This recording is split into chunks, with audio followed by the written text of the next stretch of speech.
വയനാട്ടിൽ കഴിഞ്ഞ തവണ രാഹുൽ ഗാന്ധിക്ക് ലഭിച്ചത് 7,06,367 വോട്ടുകളാണ്. 64.94%. CPIയുടെ PP സുനീറിന് 2,74,597 വോട്ടും 25.24%. NDAയുടെ സ്ഥാനാർത്ഥി BDJSന്റെ അമരക്കാരൻ തുഷാർ വെള്ളാപ്പള്ളിയായിരുന്നു. തുഷാറിന് ലഭിച്ചത് വെറും 78,816 വോട്ട് മാത്രം, അതായത് 7.25% മാത്രം. BJPക്ക് ഒട്ടും സ്വാധീനമില്ലാത്ത ഈയൊരു മണ്ഡലത്തിൽ സംസ്ഥാന അധ്യക്ഷനെ തന്നെ മത്സര രംഗത്തിറക്കിയതിലൂടെ BJP ലക്ഷ്യമിടുന്നത് ഇവിടത്തെ പോരാട്ടം കോൺഗ്രസും BJPയും തമ്മിലാണ് എന്ന പ്രതീതി സൃഷ്ടിക്കാനാണ്. ഇത് മറ്റു മണ്ഡലങ്ങളിലും പ്രതിഫലിച്ചേക്കാം. CPMനെയാകും ഇത് ഏറ്റവും പ്രതികൂലമായി ബാധിക്കാൻ പോകുന്നത്. ദേശീയ തലത്തിൽ മാത്രമല്ല, കേരളത്തിലും മത്സരം കോൺഗ്രസും BJPയും തമ്മിലാണ് എന്ന് പ്രഖ്യാപിക്കുകയാണ് BJP.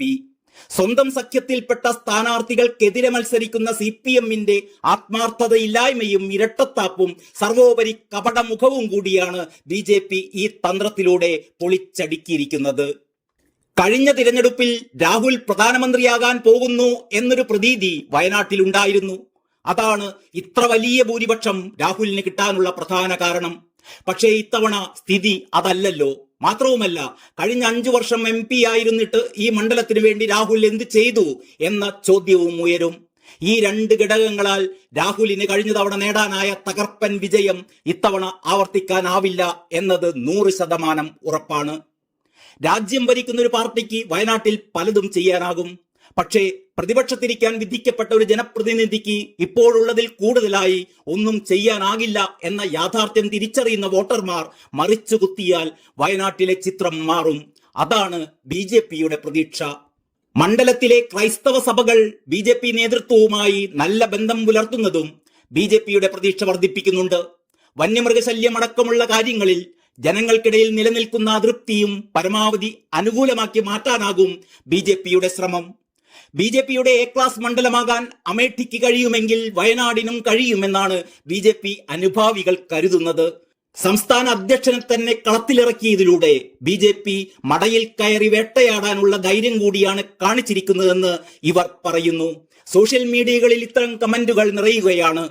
28% മുസ്ലിങ്ങൾ എൻ ബ്ലോക്കായി രാഹുൽ ഗാന്ധിക്ക് വോട്ട് ചെയ്യുകയാണെങ്കിൽ ആദ്യമായി മുസ്ലിം വിരുദ്ധ കോൺഗ്രസ് വിരുദ്ധ വോട്ട് ബാങ്കിന് വൻ പ്രതീക്ഷ നൽകുന്നതാണ് K സുരേന്ദ്രന്റെ സ്ഥാനാർത്ഥിത്വമെന്നും അവർ കരുതുന്നു. കഴിഞ്ഞ തവണ ഓട്ടോറിക്ഷ ഇടിച്ച് മരിച്ചവന് ഇക്കുറി റോൾസ് റോയ്സ് ഇടിച്ച് മരിക്കാനുള്ള ഭാഗ്യം കൈവന്നിരിക്കുകയാണ് എന്ന് തുടങ്ങിയ ട്രോളുകൾ CPMന്റെയും കോൺഗ്രസിന്റെയും സൈബർ കടന്നലുകൾ സമൂഹ മാധ്യമങ്ങളിൽ നിറയ്ക്കുന്നുണ്ട്. പക്ഷെ ഇതൊക്കെ ഒരു ജോക്ക് എന്നതിനപ്പുറം തള്ളിക്കളഞ്ഞ് യാഥാർത്ഥ്യങ്ങളിലേക്ക് വോട്ടർമാർ കണ്ണു തുറക്കും എന്ന് തന്നെയാണ് BJP പ്രതീക്ഷിക്കുന്നത്. മണ്ഡലം രൂപീകരിച്ചത് മുതൽ കോൺഗ്രസ് സ്ഥാനാർത്ഥികൾ മാത്രം വിജയിച്ച ചരിത്രമാണ് വയനാട് മണ്ഡലത്തിനുള്ളത് എന്ന് ഓർക്കണം. സുരേന്ദ്രൻ 4ാം തവണയാണ് ലോക്സഭാ തെരഞ്ഞെടുപ്പിൽ മത്സരിക്കുന്നത്. 2009ലും 2014ലും കാസർഗോഡ് നിന്ന്, 2019 മത്സരം പത്തനംതിട്ടയിൽ നിന്ന്. ശബരിമല യുവതീ പ്രവേശന വിവാദം കത്തി നിൽക്കുകയായിരുന്നു ഈ പോരാട്ടം. 2,97,396 വോട്ടാണ് സുരേന്ദ്രൻ അന്ന് നേടിയത്. തൊട്ടുമുമ്പ് MT രമേശ് നേടിയതിന്റെ ഇരട്ടിയിലധികം. പക്ഷേ K സുരേന്ദ്രന് 3ാം സ്ഥാനമേ ലഭിച്ചുള്ളൂ. BJP ദേശീയ നേതൃത്വം മറ്റൊരു പാകിസ്ഥാൻ എന്ന് പറഞ്ഞ് കളിയാക്കിയ മണ്ഡലത്തിലേക്കാണ് അവരുടെ സംസ്ഥാന അധ്യക്ഷൻ തന്നെ മത്സരിക്കാൻ ഇറങ്ങിയിരിക്കുന്നത് എന്നതും ശ്രദ്ധേയമാണ്. ന്യൂനപക്ഷ വോട്ടുകൾക്ക് വലിയ സ്വാധീനമുള്ള മണ്ഡലമാണ് വയനാട്. BJP ലക്ഷ്യമിടുന്നത് ഇവിടത്തെ ക്രിസ്ത്യൻ വോട്ടിലായിരിക്കും. കാസയെ പോലെ ക്രിസംഗികൾ എന്ന് മറ്റുള്ളവർ കളിയാക്കി വിളിക്കുന്ന മൂവ്മെന്റ് ഇവിടെ ശക്തമാണ്. അതോടൊപ്പം ഹൈന്ദവ വോട്ടുകൾ ഏകീകരിക്കാനുള്ള ശ്രമം BJP ഊർജിതമാക്കും. ഇതിനായി രാഹുലിന്റെ ശക്തി പരാമർശം അവർ ഇവിടെ ഊതിക്കത്തിക്കാനിടയുണ്ട്. ഏതാനും നാൾ മുമ്പ് ന്യായ് യാത്രയുടെ ഭാഗമായി നടത്തിയ ഒരു പ്രസംഗത്തിൽ രാഹുൽ പറഞ്ഞത് ഹിന്ദുധർമ്മത്തിൽ ശക്തി എന്നൊരു ശബ്ദമുണ്ട് എന്നും നമ്മളിപ്പോൾ പോരാടിക്കൊണ്ടിരിക്കുന്നത് ആ ശക്തിക്കെതിരെയാണെന്നുമാണ്. തുടർന്ന് ആ ശക്തി പ്രധാനമന്ത്രി നരേന്ദ്രമോദിയാണ് എന്നും അദ്ദേഹത്തിന്റെ അധികാരം ഉപയോഗിച്ചുകൊണ്ട് നമ്മുടെ രാജ്യത്തിന്റെ ഭരണഘടനയെയും ഭരണഘടനാ സ്ഥാപനങ്ങളെയും കേന്ദ്ര അന്വേഷണ ഏജൻസികളെയും തന്റെ വരുതിക്ക് നിർത്തുകയാണ് എന്നൊക്കെയാണ് രാഹുൽ പറയാനായി ശ്രമിച്ചത്. ഹിന്ദുധർമ്മത്തിലെ ശക്തി എന്ന പദം കൊണ്ട് എന്താണ് അർത്ഥമാക്കുന്നതെന്ന് രാഹുലിന് ധാരണയൊന്നുമില്ലെന്ന് വേണം കരുതാൻ. ശക്തി എന്നാൽ എന്തോ ഒരു നെഗറ്റീവ് ഫോഴ്സ് ആണ് എന്ന നിലയ്ക്കാണ് രാഹുൽ ആ പരാമർശം നടത്തിയത്. പക്ഷേ ഹിന്ദുധർമ്മത്തിലെ ശക്തി എന്നത് വളരെ പോസിറ്റീവായ അർത്ഥതലങ്ങളുള്ള ഒരു പദമാണ്. അതൊരു സ്ത്രീ സങ്കല്പം കൂടിയാണ്. ശിവശക്തി എന്ന് പറയുന്നത് ശിവനും ശക്തിയും തമ്മിലുള്ള സമ്മേളനമാണ്. ശിവപാർവതിമാർ തമ്മിലുള്ള സമ്മേളനമാണ്. പ്രപഞ്ചത്തിന്റെ ആധാരം തന്നെ ഈ ശിവശക്തി സമ്മേളനമാണ് എന്നതാണ് ഹൈന്ദവ സങ്കല്പം. ഇതാണ് അർദ്ധനാരീശ്വര സങ്കല്പം. ഇതിൽ പുരുഷനും സ്ത്രീക്കും തുല്യ പ്രാധാന്യമാണ്.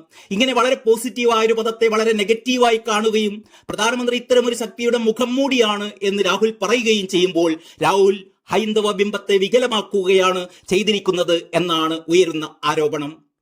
മോദിക്കെതിരെ രാഹുലിന് രാഷ്ട്രീയ വിമർശനം നടത്താം, അതിനുപയോഗിക്കുന്ന ബിംബങ്ങൾ പക്ഷേ ഹിന്ദുമതത്തെ അവഹേളിക്കുന്നതാകുമ്പോഴാണ് പ്രശ്നം ഉയരുന്നത്. രാഹുൽ മാത്രമല്ല, ഇന്ത്യ സഖ്യത്തിലെ പല നേതാക്കളും സനാതനധർമ്മത്തെയും ഹൈന്ദവ വിശ്വാസങ്ങളെയും ഇകഴ്ത്തി സംസാരിക്കുന്നതും നാം കാണുന്നുണ്ട്.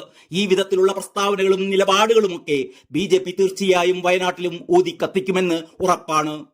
നഷ്ടപ്പെടാൻ ചങ്ങലകൾ മാത്രം, കിട്ടാനുള്ളതോ പുതിയൊരു ലോകം എന്ന് സഖാക്കൾ പണ്ട് പാടിയിരുന്നു. ആ പാട്ട് കെ സുരേന്ദ്രന് ഇപ്പോൾ പാടാം. നഷ്ടപ്പെടാനൊന്നുമില്ല, കിട്ടാനുള്ളതാകട്ടെ പുതിയൊരു ലോകവും. നന്ദി, നമസ്കാരം.